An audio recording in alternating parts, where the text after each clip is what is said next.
a partilha da África. Durante 300 anos, a escravidão transformou mais de 10 milhões de africanos em mercadorias. Até o século XIX, os braços africanos geraram riqueza em colônias europeias como o Brasil, que era colônia de Portugal na época.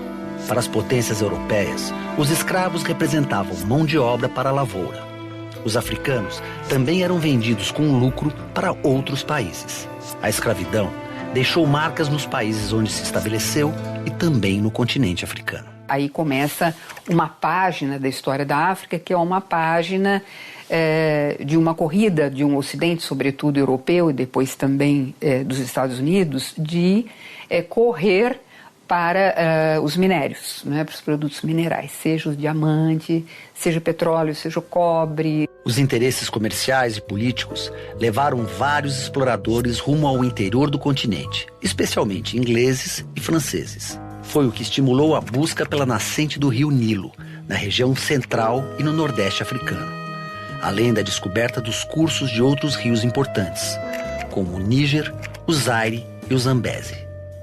Se tem um expansionismo econômico bastante grande, que é um momento, desde a segunda metade do século XVIII, depois do século XIX, onde exploradores e missionários vão rasgar o continente africano pelo curso dos rios. Então, se a gente olhar o curso desses rios, essas grandes bacias, o curso do Níger, a região dos Grandes Lagos, a bacia do Níger, a bacia do Congo, a bacia do Zambeze, a gente vai perceber que se navegando essas bacias, esses rios imensos, a gente estaria entrando e tendo possibilidades efetivas de conhecer o continente pelas bacias dos rios.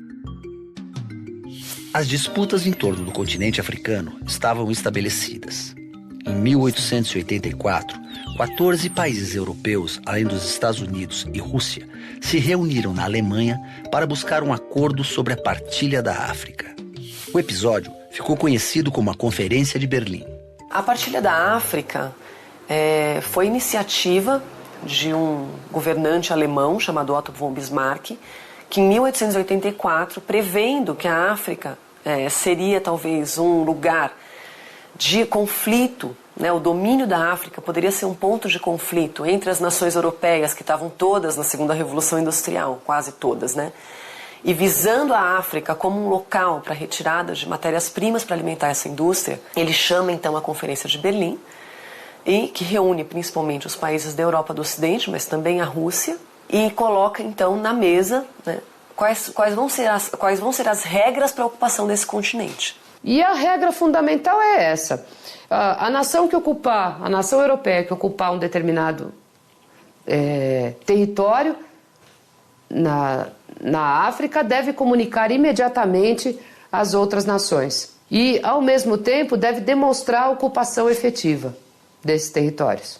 É a extração de matérias-primas, é a existência de missionários, procurando civilizar, né, nas palavras do europeu, civilizar os negros existentes na região. Na verdade, a divisão é feita entre os países que estão presentes, que assinam as resoluções da Conferência de Berlim, e acabam se concentrando basicamente em mãos de Portugal, da Inglaterra, da França, um pouco da Alemanha, e note bem, até 1908 não é da Bélgica, é do rei Leopoldo II da Bélgica.